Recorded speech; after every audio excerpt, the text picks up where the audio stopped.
कोई ना कोई हम वैज्ञानिक कारण ढूंढने लग जाते हैं भगवान के चमत्कार। अरे वैज्ञानिक कारण भले हो, लेकिन उसका भी कोई कारण होता है।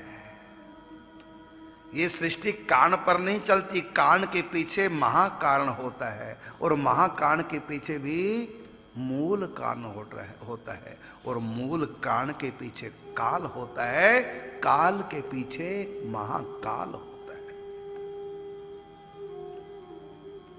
ये सृष्टि अणुओं से मिलकर बनी, तो बनाया किसने अणुओं को?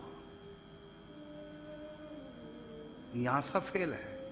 फेंकेंगे बिग बैंग थ्योरी, तो ठीक है बिग बैंग से बना, मान लो तुम्हारी कल्पना, लेकिन वो विस्फोट हुआ कैसे? कौन सा कारण रहा था? सृष्टि का, ब्रह्मांड का कारण बिग बैंग, वो भी एक थ्योरी है, हकीकत तो नहीं। चलो ठीक है तुम्हारी थ्योरी है, लेकिन इसका बाद भी उत्तर दो ना फिर हमको। वो विस्फोट हुआ कैसे था? ये कहोगे अपने आप, ये नहीं विज्ञान कह सकता। क्यों? अपने आप तो फिर बिना कारण के हो गया। और वैज्ञानिकों का एक थ्योरी है, एक नियम है, कोई भी घटना के पीछे कारण होता है। बिना कारण इस ब्रह्मांड में कुछ भी घटता नहीं है। लेकिन हर कारण का कोई कारण होता है, हर बात का कोई कारण होता है।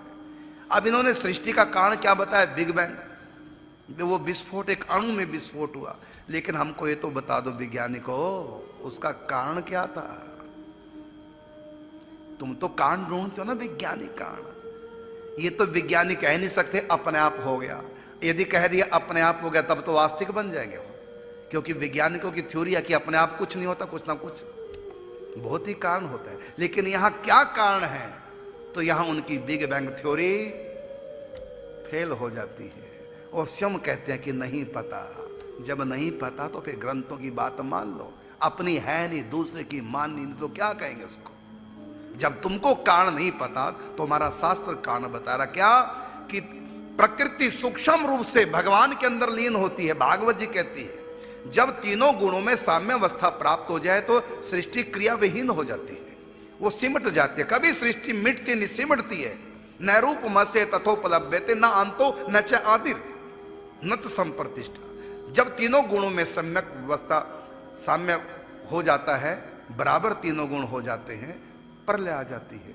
और प्रलय में मिटता कुछ नहीं, ना अंतो न च आदिर। प्रकृति के बारे में कहा गीता में, ये मिटती नहीं, महाप्रलय के समय सिमटती है।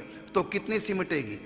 जिससे ज्यादा सिमट ना पाए, अर्थात एक कण जैसी सूक्ष्म हो जाती है। लेकिन वो क्रियावहीन तो हो गई, लेकिन प्रकृति तब भी रही, मिटी नहीं, सिमटी है। आप अपना वो बंद कर दो लैपटॉप, काली स्क्रीन हो जाएगी, लेकिन डाटा थोड़ी मिटा है। जब प्ले करोगे तब डाटा फिर स्क्रीन पे दिखाई देने लगेगा।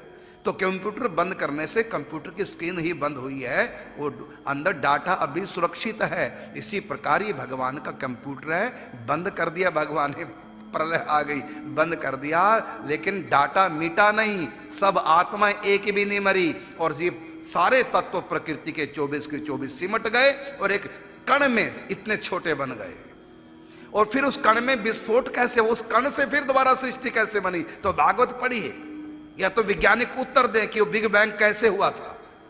अपने आप वो कह नहीं पाएंगे, क्योंकि उनकी थ्योरी में अपने आप कुछ नहीं होता। खुद उनकी नींव फेल हो जाएगा यदि वो अपने आप कह दें। फिर उनको कहना पड़ेगा पता नहीं। तो जिनको पता फिर उनकी मान लो।